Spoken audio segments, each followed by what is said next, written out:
Silver अर्थात् चाँदी। धेरैजनालाई के लाग्छ भने सिल्भर भनेको गोल्डको सस्तो भर्जन हो। गोल्डको प्राइस बढ्दै गर्दाखेरि पछाडि सिल्भरको प्राइस पनि बढ्छ भन्ने जस्तो लाग्छ। तर होइन, सिल्भरको आफ्नै महत्त्व छ र यो यति भ्यालुएबल हुनुमा यसको आफ्नै रिजन्सहरू छ। आजको यो भिडियोमा हामीले सिल्भरको बारेमा बुझ्नेछौँ र यसको डिमान्ड र सप्लाई एस्पेक्टलाई मजाले एनालिसिस गर्नेछौँ। भिडियोको अन्तिमसम्ममा तपाईँले सिल्भरको प्राइस अहिले किन बढिरहेको छ र आगामी दिनमा के हुन सक्छ भनेर पनि थाहा पाउनुहुनेछ।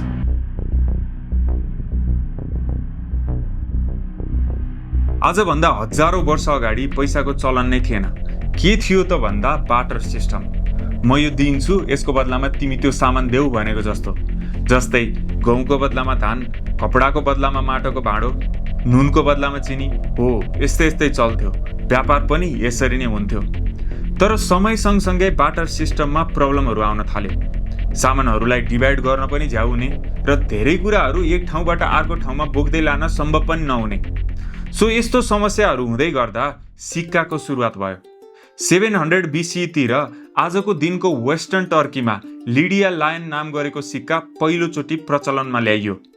यो सिक्का चाहिँ गोल्ड र सिल्भरको मिक्सबाट बनाइएको थियो। त्यति बेलासम्म सिल्भरलाई गरगहना र भाँडाकुँडा बनाउनको लागि मात्रै प्रयोग गरिन्थ्यो।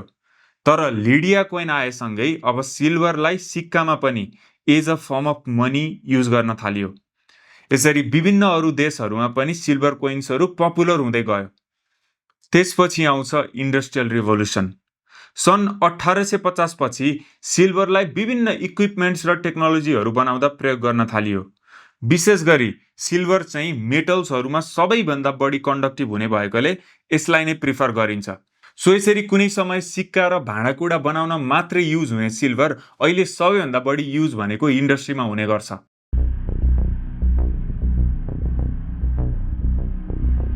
अहिलेको समयमा विशेष गरी यी 5वटा सेक्टर्सबाट सिल्भरको डिमान्ड आइरहेको छ, जसमा सबैभन्दा धेरै लगभग 60% भनेको इन्डस्ट्रियल डिमान्ड नै छ। इन्डस्ट्रियल डिमान्डलाई अझै डिपमा गएर हेरौँ है त।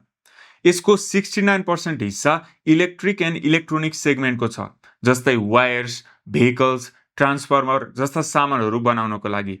त्यसपछि 29% हिस्सा फोटोभोल्टिक सेगमेन्ट अर्थात् सोलर प्यानल इन्डस्ट्रीको छ र बाँकी हिस्सा इन्डस्ट्रीमा विभिन्न अरू कुराहरूको लागि छ। यसपछि नन इन्डस्ट्रियल डिमान्डको अवस्था हेरौँ। नन इन्डस्ट्रियल डिमान्डको कुरा गर्ने हो भने फोटोग्राफीबाट 2%, सिल्भर वेयर्सबाट 4%, ज्वेलरिजबाट 17% र इन्भेस्टमेन्ट पर्पजको लागि 18% डिमान्ड आउने गरेको देखिन्छ। अब यदि हामीले 10 वर्षको डेटा हेर्ने हो भने इन्डस्ट्रियल सेक्टरमा सिल्भरको डिमान्ड 4% CAGR ले बढिरहेको छ भने नन इन्डस्ट्रियल डिमान्ड चाहिँ केही घट्दो क्रममा देखिन्छ। तर ओभरअलमा हेर्दाखेरि सिल्भरको डिमान्ड हरेक वर्ष 2% CAGR ले बढ्दै गइरहेको छ।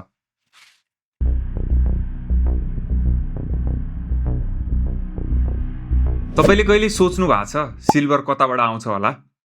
आज संसारभरि जे जति सिल्भर छ नि त्यो आउने भनेको मेनली 3वटा सोर्सेसहरूबाट हो। By product mining, primary mining र रिसाइक्लिङ।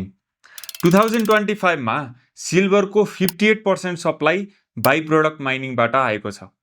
बाई प्रोडक्ट माइनिङ भन्नाले जिङ्क, कपर, लिड जस्ता मेटलहरू माइन गर्ने क्रममा त्यसबाट as a by product silver आउने गर्छ। त्यस्तै 23% सप्लाई आएको छ प्राइमेरी सिल्भर माइनिङबाट, मतलब सिल्भरको डेडिकेटेड माइनिङ गरेर। 18% चाहिँ पुरानो आइटम्सहरू विशेष गरी इलेक्ट्रोनिक सामानहरूको रिसाइक्लिङबाट आएको देखिन्छ। अब यसमा पनि 10 वर्षको डेटालाई लिगेर हेर्ने हो भने माइन प्रोडक्सनको सप्लाई हरेक वर्ष घटिरहेको देखिन्छ, तर रिसाइकल भएर आउने सिल्भर चाहिँ बढिरहेको छ। ओभरअलमा भन्नुपर्दा सिल्भरको सप्लाई हरेक वर्ष 0.3% को CAGR ले घटिरहेको देखिन्छ। सो अहिलेको कन्टेक्स्टमा सिल्भरको सप्लाई ग्रोथ भन्दा डिमान्ड ग्रोथ धेरै भइरहेको छ, जसको सिम्पल मतलब के हो भने मार्केटमा सिल्भरको सर्टेज चलिरहेछ। अब अहिलेको अवस्था त यस्तो छ, फ्युचरमा के होला त?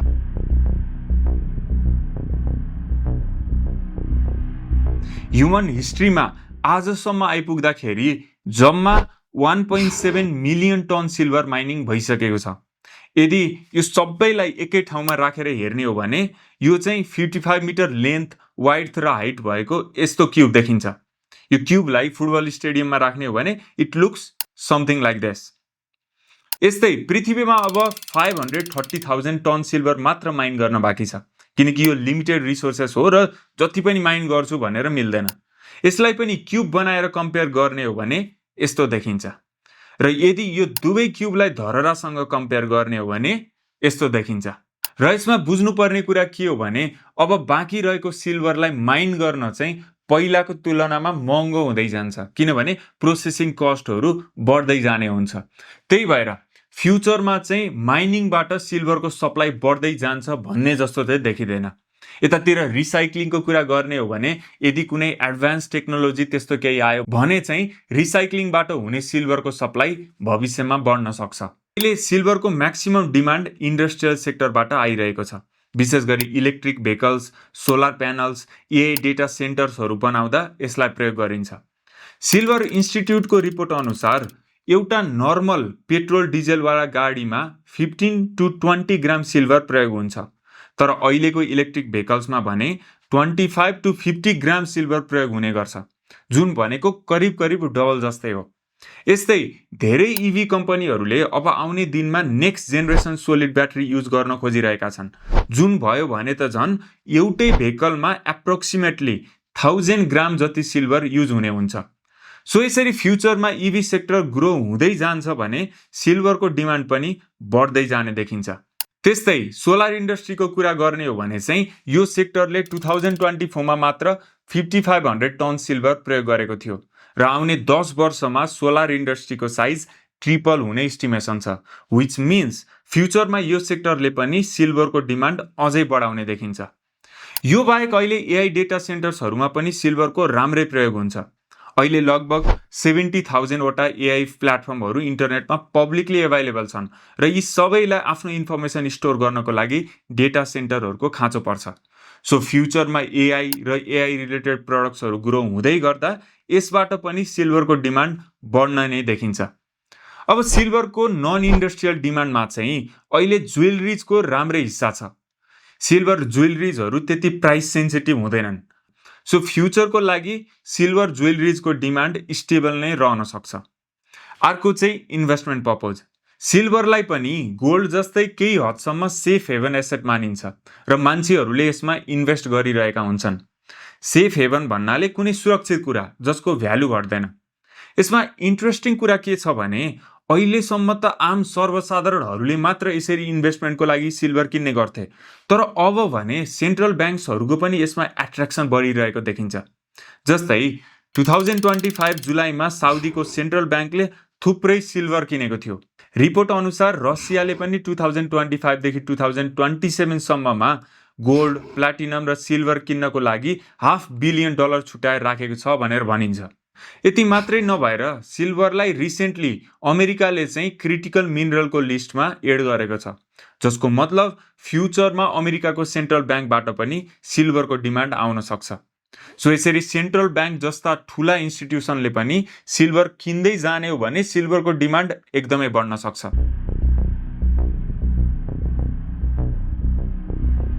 सो यसरी सरसर्ती हेर्दाखेरि सिल्भरको बढ्दो डिमान्डमा अहिले नै ब्रेक लाग्ने जस्तो चाहिँ देखिँदैन।